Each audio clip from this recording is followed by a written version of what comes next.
하나님 말씀 요한계시록 21장 1절과 2절 두 절만 보겠습니다.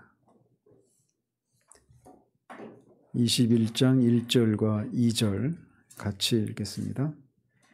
또 내가 새 하늘과 새 땅을 보니 처음 하늘과 처음 땅이 없어졌고 바다도 다시 있지 않더라. 또 내가 보매 거룩한 성 새 예루살렘이 하나님께로부터 하늘에서 내려오니 그 준비한 것이 신부가 남편을 위하여 단장한 것 같더라. 아멘. 네, 지난주에는 우리가 불신자의 최후에 대해서 살펴보았습니다. 이렇게 해서 지난주까지 우리가 살핀 것은 요한계시록에 나오는 큰 네 가지 환상 중에 세 번째 환상까지 살펴보게 된 셈입니다. 그리고 이제 오늘부터 이 22장 5절까지가 요한계시록의 네 번째 환상에 해당이 됩니다.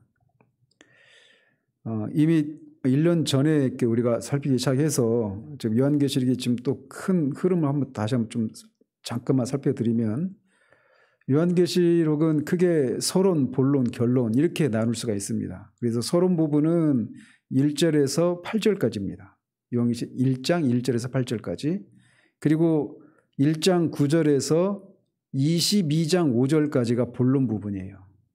그리고 22장 6절부터 마지막 절까지가 결론 부분 이렇게 되는데 서론 부분이 1장 1절에서 1절 8절까지인데 거기에서는 이 계시가 누구로부터 말미암은 것인지 그리고 이 계시의 내용이 무엇이고 또 성삼위 하나님에 대한 묘사, 그리스도에 대한 송영 이런 요한계시록의 주제 이런 것들이 서론적으로 이렇게 나와 있습니다. 그리고 이제 우리가 가장 긴 부분이 본론 부분인데 이게 이제 1장 9절에서부터 22장 5절까지예요. 이 부분이 크게 네 가지 환상으로도 나눌 수가 있습니다. 이 본론 부분을. 그래서 1장 9절에서부터 3장 마지막 절까지 여기까지는 7촛대 환상이라고 부를 수 있습니다. 그래서 7교회에 대한 얘기가 나오죠. 그리고 두 번째 환상이 이제 4장부터 시작이 되는데 4장부터 16장까지가 두 번째 환상 부분입니다. 그리고 두 번째 환상 부분에서는 세 가지 종류의 7가지 심판이 나와요. 뭐가 있죠? 7인, 7나팔, 7대접. 그러면서 그 중간중간 6번째 인과 7번째 인 사이에 그리고 6번째 인과 6번째 나팔과 7번째 나팔 심판 사이에 막간 장면들이 나옵니다. 그래서 크게는 어쨌든 두 번째 환상이 이제 가장 길죠. 그래서 4장부터 16장까지 해서 세 종류의 7가지 심판이 나오게 되고 그리고 17장부터 지난주까지 살핀 거가 이제 그 심판에 대한 악의 세력들에 대한 심판의 환상입니다. 이 세 번째 환상. 세 번째 환상이. 그래서 첫 번째 환상은 교회죠. 지상에 있는 교회.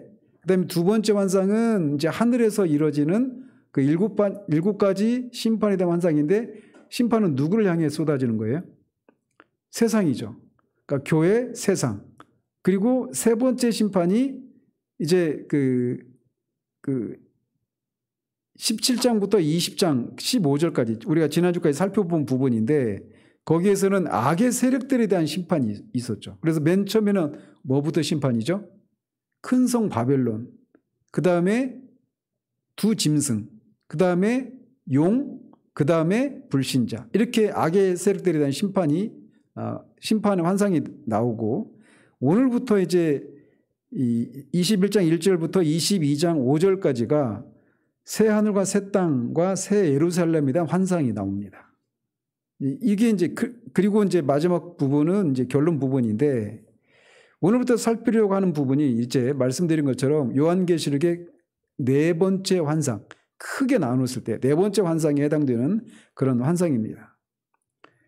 그러면서 또 오늘 21장 1절에서 8절까지는 21장 9절에서 22장 5절까지 여기까지 나오는 이 환상에 대한 서론 부분이다. 이렇게 볼 수가 있습니다. 그래서 미리 결론적으로 말씀을 드리면 이 새하늘과 새 땅은 새 창조로서 옛 창조를 회복 또는 갱신한다라고 하는 측면에서는 옛 창조와 새 창조가 연속적인 측면이 있습니다. 그러면서도 이 옛 창조와는 질적으로 완전히 새롭게 되는 그런 측면에서는 또 이 불연속적인 그런 측면이 있어요. 그래서 이 앞에 부분 21장 1절에서 8절까지는 21장 9절에서 22장 5절까지에 대한 서론 부분으로서 좀 개괄적으로 새하늘과 새 땅과 새 예루살렘이 어떤 특징을 가지고 있는가 이거를 얘기하고 있고 21장 9절에서부터 22장 5절까지는 그 중에서도 좀 더 좁혀서 새 예루살렘 성을 좀 더 상세히 풀어주고 있는 그런 방식으로 전개가 됩니다. 그래서 이거는 앞에 이 성경의 첫 번째 성경인 창세기가 1장에서는 천지 창조에 대한 게 나오잖아요.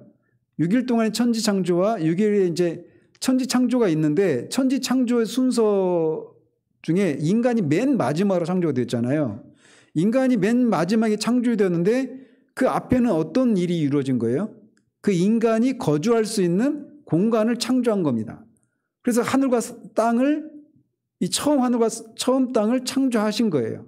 그리고 거기에다가 이제 인간을 두시죠. 그래서 1장의 내용이 그 천지 창조에 대한 개괄적인 내용을 얘기하고 2장은 뭐에 대한 얘기가 나오죠? 창세기 2장에 인간 창조에 대해서 좀 더 상세히 설명하고 있죠.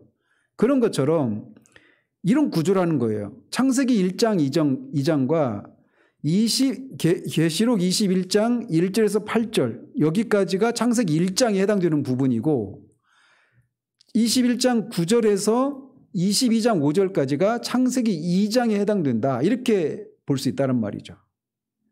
그래서 앞에 그 창세기 1, 2장에서는 앞에서는 천지 창조에 대해서 좀 개괄적으로 얘기하고 2장에서 인간 창조에 대해서 좀 더 상세히 설명하잖아요. 그래서 인간이 거주하게 된 에덴 동산에 대한 얘기를 중심으로 해가지고 인간 창조에 대한 얘기가 있잖아요. 그런 것처럼 21장과 22장 사이 이것도 이런 관계가 있다는 거예요. 그래서 앞에 부분에서는 새하늘과 새 땅에 대한 얘기를 하고 그리고 나서 그 새하늘과 새 땅 안에 자 어떤 관계인지 아시겠죠? 창세기 하늘과 땅 모든 천지 창조했잖아요. 그리고 그 안에 인간이 어디에 거주했어요? 에덴 동산이잖아요. 에덴 동산이 새 예루살렘과 궤를 같이 한단 말이에요. 그래서 이렇게 창세기와 요한계시록이 이 성경의 처음 2장과 성경의 마지막 2장이 서로 이렇게 수미 상관을 이루고 있는 이런 방식으로 성경이 기록되어져 있다는 겁니다. 그래서 천지 창조의 목적이 결국 새하늘과 새 땅에서 하나님께서 그들의 백성과 함께 당신의 나라를 건설하시는 것이다 라고 하는 결론을 짓고 있다는 거예요. 그래서 요한계시록 맨 처음에 말씀을 드릴 때도 창세기를 강의할 때도 마찬가지로 이 얘기를 하면서 말씀을 드렸던 겁니다. 그래서 창세기와 요한계시록을 같이 읽어야 된다. 천지 창조의 목적이 요한계시록에서 그렇게 나오는 것이다라고 말씀을 드렸던 이유가 바로 여기 있는 거예요. 그래서 이것은 그리스도의 재림으로 이루어지는 일이죠. 그죠? 자, 그렇다면 이 에덴 동산에서의 타락 이후에 세상을 더럽힌 모든 악의 세력들이 악의 근원과 그 추종자들이 다 심판을 받았어요. 그죠? 20장 15절까지 해가지고 그리고 나서 이제 그 후의 세상과 구원받은 자들의 최후는 어떤 모습인가 이거가 이제 21장부터 22장 5절까지 내용이라는 거예요. 자, 이렇게 말씀드린 것처럼 성경은 천지 창조로부터 시작해가지고 그 창조된 세상의 끝이 어떻게 되는 것인가 라고 하는 얘기를 다 포괄하고 있는 그런 책이라는 겁니다. 그래서 이 천지가 창조되기 전에 영혼부터 이 세상의 모든 것이 끝나는 종말까지 역사 전체를 성경이 우리에게 계시해주고 있단 말이에요. 그리고 그 속에서 인간은 이 세상의 역사의 종말이 무엇인가를 우리에게 말해주면서 그 종말을 향해 달려가고 있는 그 세상 속에서 인간은 어떻게 구원을 받는가, 이런 내용들을 성경이 전체적으로 우리에게 말해주고 있단 말이죠. 그래서 성경이 이 세상의 어떤 책보다 뛰어날 수밖에 없는 것이 바로 여기에 있다라고 말할 수가 있는 겁니다. 자, 그렇게 이제 그런 결과적으로 그렇게 말씀을 드릴 수 있고요. 1절부터 보시면 요한이 늘 어떤 새로운 환상을 볼 때마다 늘 관용적으로 표현하는 게 있죠. 계시록에서. 또 내가 보니 이렇게 시작을 합니다. 그러면서 이제 또 새로운 환상이 펼쳐질 것을 이제 말을 하고 있는데, 앞에서 말씀드린 것처럼 처음 창조가 먼저 인간의 거주지인 하늘과 땅을 창조하고 그것들을 인간이 거하기에 적합한 곳으로 채우는 일들을 먼저 하죠. 6일 동안에. 그리고 나서 인간을 창조하시는 거거든요. 그런 것처럼 새 하늘과 새 땅을 조성하시고, 그리고 그 안에 에덴 동산을 창설하셨잖아요. 그런 것처럼 새 예루살렘을 이제 하늘로부터 내려오게 하시고 거기에 이제 구원받은 백성들이 사는 겁니다. 그래서 그 에덴 동산에서의 그 아담과 하와의 모습이 이제 요한계시록 21장에서 새 하늘과 새 땅에 있는 새 예루살렘에서의 구원받은 하나님의 백성들이 사는 모습으로 완성이 되는 거예요. 그래서 성경이 그렇게 다 이렇게 궤를 이루고 짝을 이루고 있다라는 것이죠. 자, 그래서 그렇기 때문에 이 새 예루살렘에 대한 언급을 하기 전에 먼저 새 하늘과 새 땅을 조성하는 것을 먼저 이렇게 기록하고 있다는 것입니다. 이해가 되시죠? 그래서 요한이 본 것은 새 하늘과 새 땅이었는데, 우리말 성경에는 그냥 내가 새 하늘과 새 땅을 보니 처음 땅이 없어졌다 이렇게 되어 있는데, 그 사이, 즉 내가 새 하늘과 새 땅을 보았다. 왜냐하면 이렇게 되어 있습니다. 헬라어로 가르라고 하는, 왜냐하면이라고 하는 그 접속사가 이 사이에 있어요. 그러니까 요한이 왜 새 하늘과 새 땅을 보았냐면 처음 하늘과 처음 땅이 없어졌기 때문에 새 하늘과 새 땅을 보았다 이렇게 말하고 있는 거예요. 그래서 이제 그러니까 처음 하늘과 새 하늘과 새 땅, 이게 이제 한자로는 신천 신지잖아요. 그래서 줄여서 신천지 이렇게 말을 하는 거예요. 이 신천지 이단이 이거를 막 신천지라고 하는 이단이 생겨나서 신천지라고 하는 용어를 써버리다 보니까 이 용어 자체가 성경적인 용어거든요. 그래서 이게 우리가 이 용어도 회복을 해야 돼요. 교회가. 신천지라고 하는 것이 이 역사의 종말에 하나님이 이루시고자 하시는 창조의 목적이거든요. 그게 역사의 종말이고 또 구원의 최종적인 목적지가 바로 신천지란 말이에요. 근데 신천지가 오염을 해버려가지고 우리가 이 용어를 지금 막 쉽게 사용하지 못하는데, 원래 그 이단이 나오기 전에도 성경에 기록된 그런 용어란 말이죠. 자, 그런데 학자들 사이에 이제 요한이 본 새하늘과 새 땅, 즉 신천 신지가 신천 신지와 처음에 있었던 하늘과 땅과의 그 관계가 어떤 관계가 있느냐에 따라 두 가지 의견으로 크게 나뉩니다.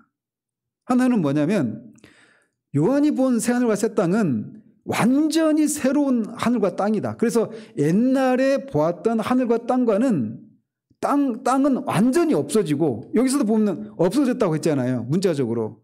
완전히 없어지고 지금 보고 있는 것은 완전히 새로운 그런 하늘과 땅이다. 이렇게 보는 입장이 있고, 또 하나는 완전히 없어진 것이 아니라 처음 하늘과 처음 땅과 땅을 재료로 삼아서 그것을 완전히 새롭게 되었다고 말할 만큼 질적으로 완전한 갱신을 통해서 그렇게 새롭게 된 하늘과 땅이다. 이렇게 보는 견해가 있습니다.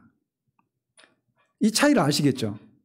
그래서 마치 이것은 이스라엘 백성들이 금송아지 우상을 만드는 죄를 지었을 때 하나님께서 모세 너를 통해서 내가 새로운 민족을 만드시겠다 이렇게 하시잖아요. 근데 모세가 그걸 거부하죠. 그죠? 그래서 이스라엘 민족을 완전히 없애버리고 이 이스라엘 민족이 아니라 이제 모세를 조상으로 하는 새로운 민족을 만드시겠다라는 거예요. 그래서 모세를 통해서 만들게 될 그 민족과 그 전에 그 이스라엘 민족과는 완전히 관계가 없잖아요. 그죠? 그런 의미의 새하늘과 새 땅이냐 또는 그 이스라엘 민족, 타락한 이스라엘 민족을 하나님이 완전히 새롭게 거듭나고 완전히 새롭게 갱신을 하셔서 그렇게 새롭게 하나님의 백성으로 만드시느냐 이런 의미에서의 이런 관계라는 것입니다. 그래서 이렇게 크게 두 가지 의견으로 나뉘어요. 여러분들은 어떤 입장인 것 같아요? 그러니까 처음 하늘과 땅과는 아무런 관계가 없이 진짜 그야말로 문자 그대로 완전히 새로운 하늘과 땅을 만드시겠다는 것인지 아니면 갱신하는 것인지 갱신의 의미가 있다는 겁니다. 결론적으로 말씀을 드리면 이렇게 말씀을 드릴 수 있는 이유가 뭐냐면 하나는 신학적인 이유에서 말씀드리면 모세가 그거를 거부하잖아요. 하나님이 그렇게 하실 수 있습니까? 하실 수 없습니까? 하실 수 있으시죠. 그런데 모세가 왜 그걸 거절했을까요? 그렇죠. 이스라엘 민족을 완전히 다 죽여버리고 모세를 통해서 새로운 민족을 형성해서 그 민족을 통해 가나안 땅을 차지하게 하시면 하나님의 계획이 실패하게 되는 거예요. 그래서 모세가 하나님의 이름, 열방에서 하나님의 이름이 모욕을 받는 일이 일어나니까 그렇게 하지 마시기를 중보하잖아요. 그래서 하나님이 천지를 창조하신 목적이 이 신천신지 이 모습을 완성하는 것이 이 창조의 목적인데 사탄의 그런 방해로 실패하고 이거 완전히 없애고 새롭게 만드신다라면 하나님은 실패하시게 되는 거예요. 그죠? 그래서 신학적인 의미에서 하나님의 창조의 목적이 온전히 이루어지기 위해서는 이 타락한 이 죄로 물든 이것을 새롭게 갱신하셔서 창조하시는 것이 하나님의 영광을 위해서 맞다. 이렇게 하나가 볼 수 있습니다. 신학적인 이유로.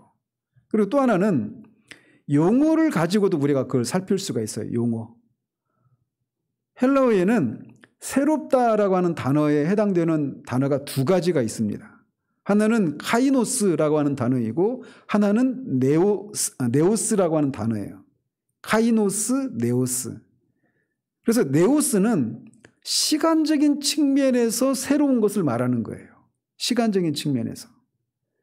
예를 들면 디모데 전서 5장 1절에 보면 늙은이를 꾸짖지 말고 권하되 아버지에게 하듯하며 젊은이에게는 형제에게 하듯하고 이렇게 말을 합니다.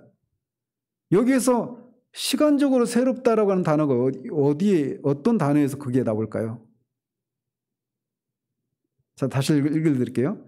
늙은이를 꾸짖지 말고 권하되 아버지에게 하듯하며 젊은이에게는 형제에게 하듯하고. 어디 있는 것 같아요? 젊은이에요. 젊은이. 힌트 너무 많이 줬나? 젊은이에 해당되는 단어가 헬라어로 네오테루스예요. 네오테루스. 그러니까 네오스에서 나온 거예요. 파생된 거예요. 그러니까 젊은이는 늙은이와 젊은이의 관계가 시간적으로 새로운 존재다라는 것이죠. 그러니까 늙은이와 젊은이를 나누는 기준이 그거잖아요. 시간적으로 늙은이에 비해서 새롭다. 그러니까 젊은이라고 이렇게 말을 하는 거예요. 그래서 네오스라고 하는 단어는 이렇게 시간적으로 새로운 것 이런 의미로 그런 의미의 새로움을 표현할 때는 네오스라고 하는 단어를 써요. 그런데 질적으로 새로운 것을 의미할 때는 네오스라고 하는 단어가 아니라 카이노스라고 하는 단어를 씁니다. 이를테면 예수님이 귀신을 쫓아내는 그런 일들을 보고 사람들이 이렇게 말합니다. 다 놀라 서로 물어 이르되 이는 어찌미냐 권위 있는 새 교훈이로다 이렇게 말을 합니다. 그리고 바울이 아테네에 가서도 설교했을 때 그 사람들이 바울의 그 말씀을 두고 이렇게 말을 합니다. 그를 붙들어 아레오바고로 가며 말하기를 네가 말하는 이 새로운 가르침이 무엇인지 우리가 알 수 있겠느냐 이렇게 말을 해요. 그래서 새 교훈, 새 가르침 말할 때 거기에 단어가 네오스라고 하는 단어가 아니라 카이노스라고 하는 단어가 쓰여져 있습니다. 그러니까 새로운 교훈, 새로운 가르침 이거는 새롭게 시간적으로 뒤에 나왔기 때문에 새로운 교훈, 새로운 가르침이라기보다는 이전에도 비슷한 가르침들이 있었는데 그 가르침들과는 본질적으로 질적으로 새롭다.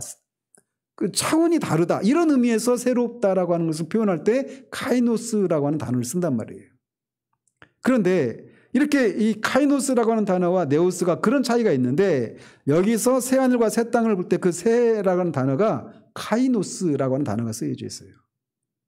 그러니까 처음 하늘과 아무런 상관이 없는 것이 아니라 이전에도 있었던 하늘이고 이전에 있었던 땅인데 그것이 완전히 전적으로 완전히 죄가 완전히 제거된 그래서 완전히 갱신된 그런 것이어서 처음으로 그 창조된 것처럼 그렇게 새로운 그런 의미라는 것입니다. 그래서 이 새하늘과 새 땅은 처음 창조와 무관한 아무런 관련이 없는 그 처음 창조를 재료로 하지 않는 그런 의미에서 새로 완전 없는 데서 새로 만드는 것이 아니라 있었던 것을 갱신하는 거예요. 근데 여기 뒤에 보면 만물을 새롭게 한다 이렇게 말씀하셔서 모든 것들을 하늘과 땅만이 아니라 모든 만물을 새롭게 하시는 거예요. 그래서 이레니우스라고 하는 교부는 이걸 총괄갱신 이렇게 말을 합니다. 총괄갱신. 총괄적으로 모든 것들을 새롭게 갱신하시는 거예요. 그래서 여기서 이제 따라서 여기서 언급된 새하늘과 새 땅은 단순히 시간적으로 없었던 것이 이제 새로 생겨난 이런 의미가 아니라 이전에 존재했던 하늘과 땅이 이전에 가지고 있었던 그런 성격이나 본질을 버리고 완전히 새로운 모습으로 탈바꿈한 그런 하늘과 땅을 창조하시겠다라고 하는 것을 말한다는 것이죠. 그러면 그렇다고 해서 이게 그냥 어떤 어느 정도 조금 수선하고 이런 정도가 아니라 완전히 새롭다라고 말할 정도로 그렇게 말하는 이런 것이라는 겁니다. 자, 그러면서 그래서 새 하늘과 새 땅은 이전 하늘과 이전 땅이 완전히 사라졌다라고 말할 정도로 그렇게 이전 하늘과 땅의 그 본질과 구조나 이런 것들이 완전히 갱신돼서 새롭게 조성된 하늘과 땅 이걸 보았다 이렇게 말하고 있다는 것입니다. 자, 그러면서 이렇게 문자적으로 이 하늘과 땅으로 표현되는 하늘과 땅과 바다로 표현되는 이 모든 창조 세계가 새롭게 갱신될 것이다. 문자적으로 이런 의미도 있고요. 또 하나는 영적인 의미도 있습니다. 어떤 면에서 그러냐면 여기서 언급되고 있는 하늘과 땅과 바다가 없어졌다 이렇게 말했잖아요. 근데 하늘과 땅과 바다 이거는 이 삼중적인 구조는 피조세계 계시록에서 피조세계 전체를 대표하는 그런 상징적인 것으로 불려졌습니다. 예를 들면 계시록 10장 6절에서 하나님을 묘사하기를 어떻게 묘사하고 있느냐면 하늘과 땅과 바다와 그 가운데 있는 모든 물건을 창조하신 분 이렇게 묘사하고 있어요. 그래서 하늘과 땅과 바다를 하나님이 하늘과 땅과 바다와 그 가운데 있는 모든 것을 창조하셨다 이렇게 말을 하고 있어서 이 하늘과 땅과 바다가 하나님이 창조하신 모든 피조세계를 대표하고 있단 말이죠. 자, 그렇다면 그렇게 처음 하늘과 처음 땅 그리고 바다가 더 이상 존재하지 않는다 이렇게 말하고 있는데 이게 문자적으로 이 처음 하늘과 땅과 바다 이게 완전히 문자적으로 새롭다고 말할 수밖에 없을 정도로 이렇게 총괄적인 갱신이 이루어진다. 물리적으로 이런 의미도 있고 또 영적인 의미도 포함되어 있다는 거예요. 어떤 의미가 있느냐. 하늘은 계시록 12장에서 보면 용이 있던 곳이죠. 용이 하늘에서 쫓겨나죠. 그리고 바다는 13장에서 13장 1장에 보면 바다에서 짐승이 올라오죠. 그리고 땅은 그 뒤에 9절에 보면 땅에서도 또 다른 짐승이 올라오죠. 그래서 하늘과 땅과 바다 여기는 다 악의 근원과 악의 삼인방 있죠. 용과 두 짐승 이게 악의 3인방이잖아요. 악의 3인방의 영향을 받고 있는 곳, 이렇게도 볼 수 있단 말이에요. 근데 그게 없어졌다, 이런 얘기니까 새하늘과 새 땅에서는 악의 이 3인방이 없어져서 그것으로 인해서 초래되는 그 모든 악한 것들도 다 없는, 이런 의미도 있다는 것이죠. 즉 새하늘과 새 땅에 이런 것들이 더 이상 존재하지 않게 되는 것은 결국은 이 악의 3인방에 대한 성삼위 하나님의 승리다, 이렇게도 볼 수가 있는 거예요. 그래서 이거를 완전히 그 사단이나 이런 존재도 그냥 이런 악의 영향을 받은 것들을 다 없애고 하나님이 새롭게 창조하시면, 그리고 아무도 그걸 기억할 수 없겠죠. 그러나 하나님의 입장에서 보면 하나님은 실패가 되는 거예요. 그래서 거듭 말씀드리지만 이거는 이 갱신의 의미가 있는 그런 것이다라고 하는 것을 우리가 염두에 둬야 됩니다. 자, 그렇게 해서 이렇게 새롭게 창조된 새 하늘과 새 땅은 이제 악의 그런 모든 영향, 그 악의 세력들과 그 악의 그 세력들에 의해서 파생되는 그 모든 것들이 다 사라진 그런 세상이 됩니다. 그런데 이것은 에덴 동산과 같은 상태일까요? 다를까요? 다르죠. 왜 그럴까요? 지난주에 말씀드렸죠. 죄와 죽음에 대해서 얘기했잖아요. 에덴 동산에서는 죄를 지을 수도 있고 짓지 않을 수도 있고, 근데 구원받은 사람은 죄를 지을 수도 있고 짓지 않을 수도 있다. 거기까지는 똑같은 것 같은데 앞에서는 구원받은 사람은 죄를 지어도 지위를 잃어버리지는 않죠. 근데 이제 영원하게 되면 어떻게 돼요? 죄를 지을 수가 없죠. 그런 것과 똑같아요. 그래서 새하늘과 새 땅은 단지 죄가 없는 에덴 동산으로의 회복이 아니에요. 우리가 낙원을 소망할 때는 항상 에덴을 상징하잖아요. 에덴으로 돌아가는 것을, 에덴에서의 그 삶을 동경하잖아요. 근데 새하늘과 새 땅은 에덴이 그려주고 있는 진짜 그런 에덴은 그 새하늘과 새 땅에 대한 견본주택이에요. 모델하우스에 불과한 거예요. 모델하우스는 모델하우스죠. 진짜 우리가 진짜 살게 되는 곳이 아니잖아요. 그래서 이 새하늘과 새 땅은 그냥 에덴 동산으로의 회복이 아니라는 겁니다. 그 이상인 것인 거예요.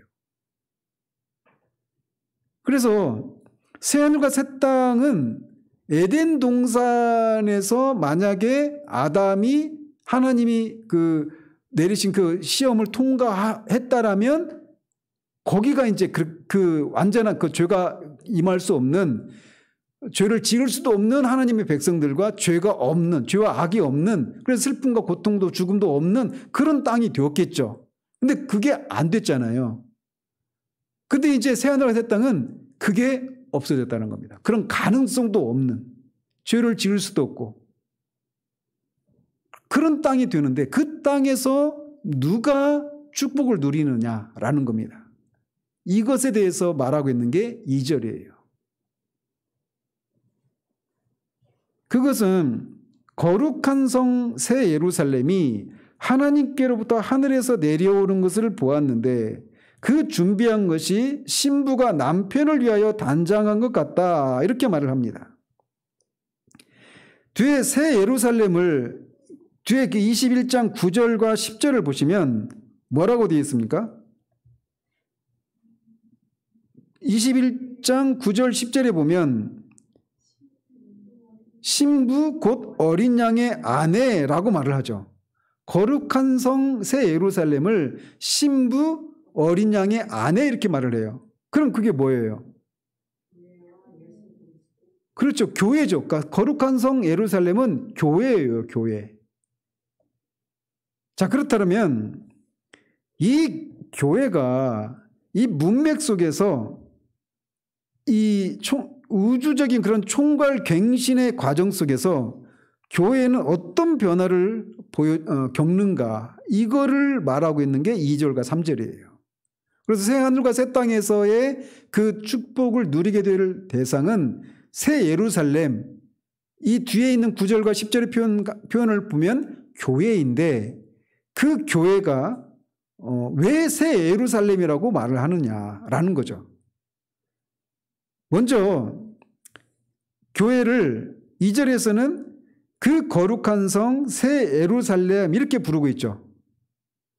그래서 이거는 그리스도의 신부고 거룩한 성 새 예루살렘 이렇게 부르는데, 교회를 그렇게 부르고 있는, 교회를 그리스도의 신부 또 거룩한 성 새 예루살렘 이렇게 부르고 있는 것은 요한계시록에 모두 5번에 걸쳐서 나옵니다. 그래서 가장 먼저 나오는 게 3장 12절이에요. 3장 12절은 이제 빌라델비아 교회를 향해서 주님이 말씀하셨을 때 그들에게 약속하신 것인데, 이기는 자는 내 하나님 성전의 기둥이 되게 하리니 그가 결코 다시 나가지 아니하리라. 내가 하나님의 이름과 하나님의 성 곧 하늘에서 내 하나님께로부터 내려오는 새 예루살렘의 이름과 나의 새 이름을 그의 위에 기록하리라. 이렇게 약속하십니다. 그래서 여기서 한번 새 예루살렘이 어디에 있다고 말을 하고 있습니까? 새 예루살렘이 하늘로부터 내려온다고 했으니까 새 예루살렘은 어디 있었던 거예요? 하늘에서 있으니까 하늘에서 내려오겠죠. 그죠? 그래서 결국 여기서 말하고 있는 것은 뭐냐면, 이렇게 이기는 자는 새 예루살렘, 즉 교회에 속하게 된다라고 하는 것을 말해주고 있는 거예요. 그런데 여기서 우리가 주목할 것이 새 예루살렘이 하늘로부터 내려온다 이렇게 말하고 있단 말이에요. 그래서 여기서 언급된 새 예루살렘은 지금 하늘에 있는 존재로 언급하고 있는 겁니다. 그러니까 새 예루살렘이 교회잖아요. 그러니까 교회의 천상적인 측면을 얘기하고 있는 거예요. 그리고 두 번째로 이 거룩한 성, 새 예루살렘 또는 그리스도의 신부, 이렇게 교회로 상징되는 것이 두 번째로 언급된 부분이 있는데, 그게 11장 2절입니다. 11장 2절에 보면 성전 바깥마당은 측량하지 말고 그냥 두라. 이것은 이방인에게 주었은즉 그들이 거룩한 성을 42달 동안 짓밟으리라. 여기서는 교회가 뭘로 표현되어 있습니까? 거룩한 성 이렇게 말하고 있어요. 앞에 3장 12절에서는 새 예루살렘 이렇게 묘사하고 있고 11장 2절에서는 거룩한 성 이렇게 말하고 있어요. 근데 새 예루살렘은 하늘에 있는 교회이고 거룩한 성은 42달 동안 이방인에게 짓밟혀요. 그럼 그게 하늘에 있는 상태일까요? 땅에 있는 상태일까요? 땅에 있는 상태이죠. 거룩한 성도 교회입니다. 교회인데 땅에 있으면서 이방인들에게 짓밟힘을 당하는 거예요. 그러니까 이 교회가 지상에 있는 교회의 특징을 이렇게 묘사하고 있는 거예요. 하늘에 있는 교회는 악의 그런 세력들로부터 핍박을 받지 않죠. 그러면서 땅에 있는 교회는 핍박을 받습니다. 그러나 완전히 사라질 정도로 핍박을 받는 것이 아니라 보호를 받으면서 또 동시에 핍박을 받는 거예요. 그러니까 이 땅의 지상교회의 전투하는 교회로서의 특징을 말해주고 있는 겁니다. 이렇게 묘사하고 있는 거예요. 자, 그리고 세 번째 등장하는 교회의 이 이미지가 19장 7절에서 9절까지 나옵니다. 거기서 보면 교회를 새 예루살렘 또는 거룩한 성 이런 표현이 안 나와요. 거기에는. 근데 거기에는 어떻게 표현되어 나오냐면 그리스도의 신부로 준비를 끝내고 혼인잔치를 치를 때가 왔다라고 하는 것을 말해주고 있어요. 교회를 여기서는 그리스도의 신부로 묘사하고 있습니다. 그러니까 그리스도의 신부는 지금 어디 있어요? 하늘에 있는 거예요. 19장에 있는 교회의 모습은. 그러니까 하늘, 땅, 하늘 이렇게 되어 있죠. 그리고 네 번째 그 교회 이미지가 등장하는 게 20장 9절이에요. 요한계시록 20장 9절. 거기 보면 그 사랑하시는 성 곧 성도들의 진 이렇게 나옵니다. 그래서 사탄과 그 마곡과 곡의 전쟁이 있잖아요. 곡과 마곡과의 전쟁. 여기에서 그들이 공격하는 대상이 누구냐면 그 사랑하시는 성 곧 성도들의 진 이렇게 부르고 있어요. 여기서 사랑하시는 성은 어디예요? 교회죠, 교회. 그리고 거기는 어디 있어요? 땅에 있어요. 땅에. 자, 이렇게 교회의 모습을 거룩한 성, 새 예루살렘 또는 그 사랑하시는 성, 또 신부 이런 표현을 통해서 계속 하늘과 땅과 이렇게 존재하면서 하늘에 있는 교회의 특징과 땅에 있는 교회의 특징이 교차적으로 얘기하고 있잖아요. 그런데 이제 이 마지막으로 21장 2절에서는 새 예루살렘이, 자, 3장 12절에서는 어디 있었어요? 새 예루살렘이? 하늘에 있었죠. 근데 그 새 예루살렘이 하늘로부터 하나님의 보좌로부터 내려오는 모습으로 그려지고 있단 말이에요. 왜 그럴까요? 이 새 예루살렘이 하늘로부터 내려와서 지상에 거한다. 이 얘기는 이 지상에 어떤 일이 일어났기 때문이에요. 처음 하늘과 땅은 없어졌죠. 그리고 악의 이 삼위일반과 그의 추종자들도 다 심판을 받았죠. 그러니까 악이 거하지 않는 거예요. 그러니까 이제 하늘에, 그 전까지는 하늘에 있는 교회와 땅에 있는 교회는 승리한 교회와 전투하는 교회, 이 영광을 누리는 교회와 아직은 그 영광을 약속으로 받고 있지만 실제로 누리고 있지는 못한 교회, 이런 모습으로 대비되어 있잖아요. 그 하늘에 있는 교회와 땅에 있는 교회의 모습이 서로 상반된 그런 모습을, 대조적인 그런 모습을 띠고 있었어요. 근데 이제는 악의 3인방이 모두 심판을 받고 새하늘과 그 악의 3인방에 의해서 영향을 받았던 처음 하늘과 땅도 완전히 총괄적으로 갱신이 일어나고 나니까, 그래서 거기 완전히 새로운 하늘과 새로운 땅이 뒤고 거기 악의 실제들도 없으니까 이제 하늘에 있는 교회와 땅에 있는 교회가 차이가 있을까요, 없을까요? 없게 되는 거예요. 그래서 내려오는 겁니다.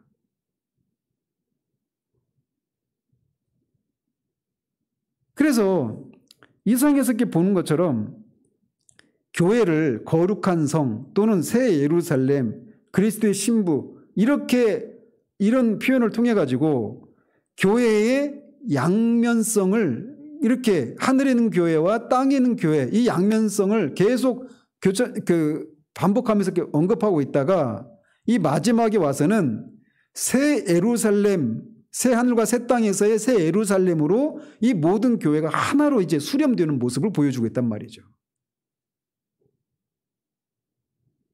우리는 이렇게 교회가 양면성이 있다라는 것을, 천상적인 측면과 지상적인 이런 측면에 양면성이 있다라고 하는 것을 교회를 상징하는 어떤 존재들을 통해서도 이미 요한계시록에서 언급을 한 바가 있습니다. 그래서 천상에 있는 교회를 대표하는 게 뭡니까? 그 상징적인 존재가 24장로. 24장로가 바로 하늘에 있는 교회를 대표하는 존재들이죠. 그러니까 천상적인 교회의 모습을 보여주고 있는 거예요. 24장로. 그리고 그 7장, 계시록 7장 9절에서 17절까지 나오는 셀 수 없는 무리. 이것도 천상에 있는 교회의 모습이에요. 그리고 14장 1절에서 5절에 나오는 14만 4천. 모세의 누리를 부르고 있었던 그들도 하늘에 있는 교회의 모습입니다. 그리고 19장, 아까 19장 7절에서 9절, 거기도 신부. 그리고 이런 모습들이 교회의 천상적인 관점에서 교회의 모습을 그렇게 묘사하고 있는 거예요. 그러면 지상적인 관점에서 교회의 모습을 묘사하고 있는 것들은 어떤 것이 있을까요? 2장, 3장에 나오는 7교회죠. 일단 1차적으로. 그리고 7장 1절에서 8절에 나오는 14만 4천. 14장에서 나오는 14만 4천과 7장에 나오는 14만 4천은 숫자는 같지만 14장에 나오는 14만 4천은 하늘에 있는 승리한 교회, 천상적인 교회의 모습을 보여주고 있는 거예요. 그런데 7장에 나오는 이 14만 4천은 12지파를 따따했잖아요. 이스라엘 12지파는 다 군대의 모습을 연상시킨다고 그랬잖아요. 그 민수기의 그 군대, 이스라엘 군대 그 숫자를 세는, 거기서 모티브를 가져왔다 그랬잖아요. 그래서 이것은 7장의 14만 4천은 지상에서 전투하는 그런 교회의 모습이에요. 기억납니까? 그래서 이 군인, 전투와 관련된 그런 군인과 관련된 그런 사람이어서, 아니, 숫자여서 여기 나오는 명사가 남성형이라고 그랬죠. 그죠? 그러면서 그런 얘기 한 기억나요? 14만 4천, 신천지에서 14만 4천에 들어가려고 막 그렇게 몸부림을 치는 거잖아요. 근데 이 문자적으로 적용하면 신천지에 있는 여자들은 다 빠져나와야 되는 거예요. 그런 얘기 했던 기억나요? 어쨌든 14만 4천은 7장에 나오는 14만 4천은 지상에 있는 교회의 모습을 이렇게 이런 숫자로 전투하는 교회라고 하는 이런 특징을 이런 숫자로 묘사하고 있는 거예요. 그리고 11장에 나오는 교회는 11장에서 나오는 것은 또 두 증인이죠. 두 증인. 그리고 12장에서는 남자아이를 해산한 여인. 이런 모습이 지상에서의 교회의 모습을 말해주고 있는 거예요. 그런데 이렇게 천상에서의 승리한 교회의 모습과 지상에서의 이런 전투하는 교회의 모습을 다양하게 이렇게 묘사하고 있다가 이 마지막에 와서는 거룩한 성 새 예루살렘이라고 하는 이미지로 이제 하나로 수렴되고 있다는 것이죠. 그러니까 천상에서의 교회의 모습과 지상에서 교회의 모습이 이제 차이가 없어지게 되었다는 것입니다. 자, 이상에서 요한계시록에서 이 요한계시록의 문맥에서 살펴볼 때 2절에 하늘로부터 내려오는 새 예루살렘 교회 공동체는 하늘과 땅에서 동시에 존재하는 형태를 취하고 있다라고 하는 것을 알 수 있죠. 양면적인 모습을 가지고 있었던 거예요. 그런데 그 새 예루살렘이 이제 하늘로부터 내려온다 이렇게 말하고 있단 말이죠. 이것은 결국 새 예루살렘 교회 공동체가 지상에서 전투하는 모습을 띠지만 동시에 하늘에 있었다라고 하는 것이 전제된다라는 것입니다. 왜 이런 이중의 성격을 가지고 있었느냐? 아직은 이 세상이 타락한 그 타락의 영향을 받고 있었기 때문이에요. 근데 이제 이게 타락이 다 이제 다 해결이 되고 죄가 없고 악의 실체들도 다 심판을 받게 되는 그런 상황이 되니까 이제 이 두 양 측면이 이제 하나로 통합을 이루게 되는 그런 모습이 여기서 펼쳐지고 있는 것입니다. 따라서 21장 2절에서 새 예루살렘이 하늘로부터 내려오는 이것은 교회의 이런 이중적인 특징이 사라지게 되었다. 그러니까 교회가 이제 지금까지는 수고하고 눈물도 흘리고 싸우고 이런 일들이 있었잖아요. 이제 그게 없는 거예요. 그래서 3절에서는 그런 얘기를 하고 있는 겁니다. 자, 이런 과정은 이런 것이 이루어지게 된 것은 말씀드린 것처럼 17장에서부터 20장에 이렇게 묘사되고 있는 악의 존재들에 대한 심판이 있었기 때문에 이런 일이 일어나게 되는 거예요. 그 일이 있고 나서 이렇게 새 예루살렘이 내려오는 겁니다. 자, 이처럼 하나님에 의한 새 창조의 사역은 지상과 천상의 차이를 제거합니다. 그렇기 때문에 이제 더 이상 교회 공동체가 지상에 전투하는 공동체로 존재할 이유가 없게 되는 거예요. 요한은 이렇게 새롭게 된 교회의 모습을 그 준비한 것이 신부가 남편을 위하여 단장한 것 같더라라고 묘사를 합니다. 앞에 19장 7절에서도 우리가 즐거워하고 크게 기뻐하며 그에게 영광을 돌리세 어린 양의 혼인기약이 이르렀고 그의 아내가 자신을 준비하였으므로 라고 이렇게 언급하고 있어서 하나님의 백성을 교회 공동체를 어린 양의 예비된 신부 이렇게 묘사하고 있었단 말이에요. 그런데 이제는 그 19장 7절에서 묘사하고 있었던 그런 게 이제 2절에서도 발견하고 있단 말이죠.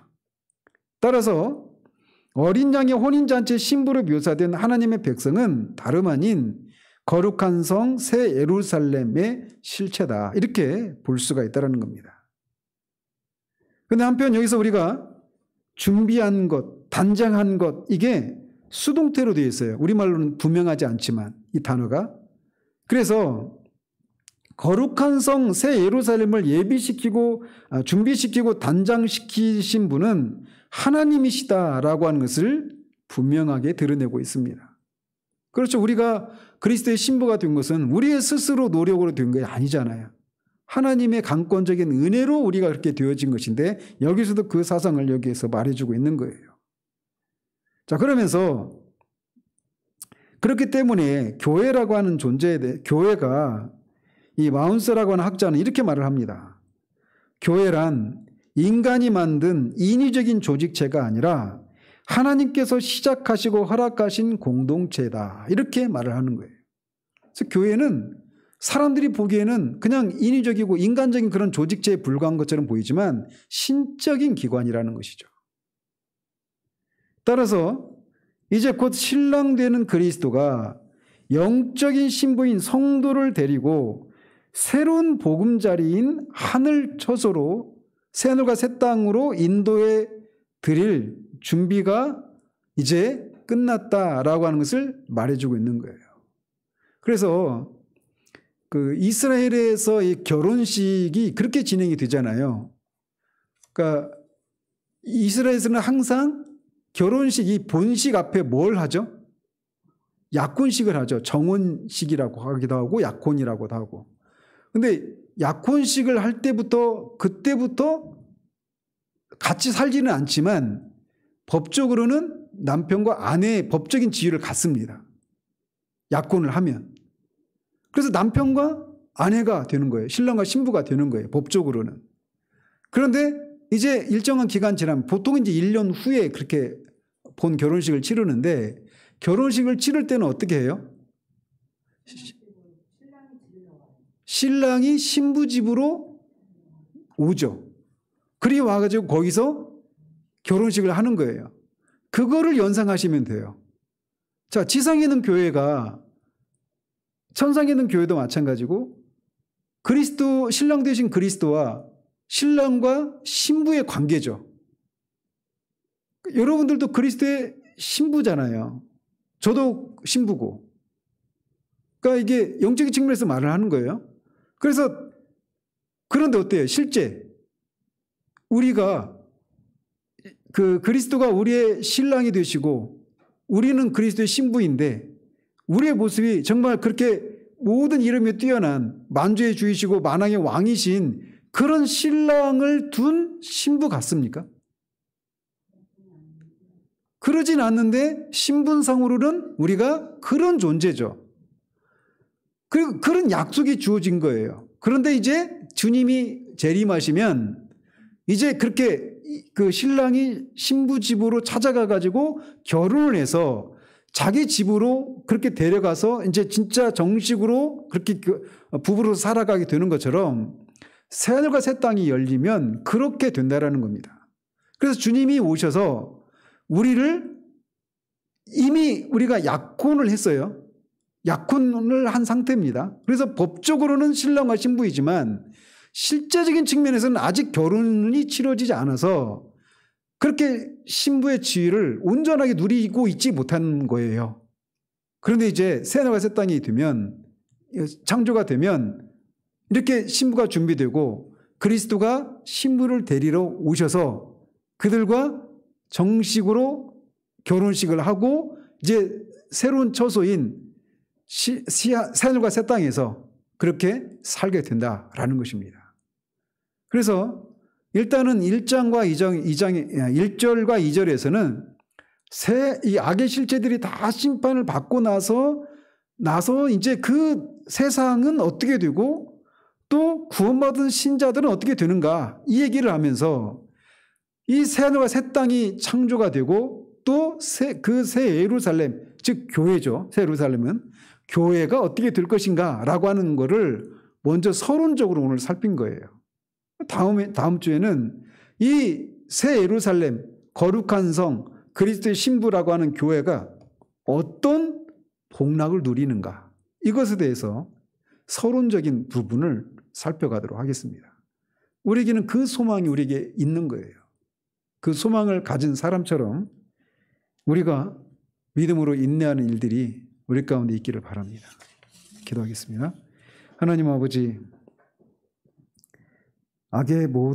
악의 삼인방과 그 악을 미혹되고 추종했던 모든 악의 실체들이 다 심판을 받고 또 그 악의 세력들에 의해서 오염된 처음 창조된 이 창조 세계가 어떻게 되는가에 대해서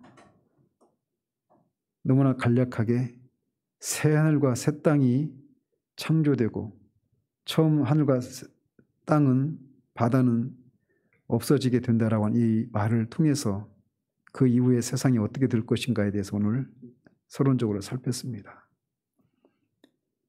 새 하늘과 새 땅이 그렇게 창조가 되는 것을 통해 하나님이 처음 창조를 하셨을 때 이루시고자 하셨던 그 창조의 목적을 여기서 우리에게 밝혀 보여주고 계시고 그 새로운 하늘과 새 땅에서 새 예루살렘이라고 말하는 거룩한 성 그리스도의 신부인 교회가 이제 그 땅에서 영원한 복락을 누리며 살게 될 것에 대해서 오늘 서론적으로 살폈습니다.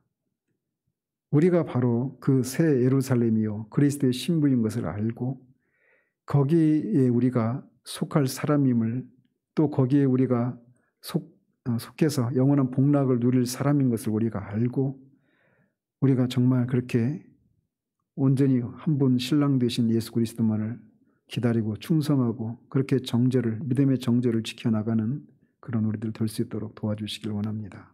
예수 그리스도 이름으로 기도합니다. 아멘.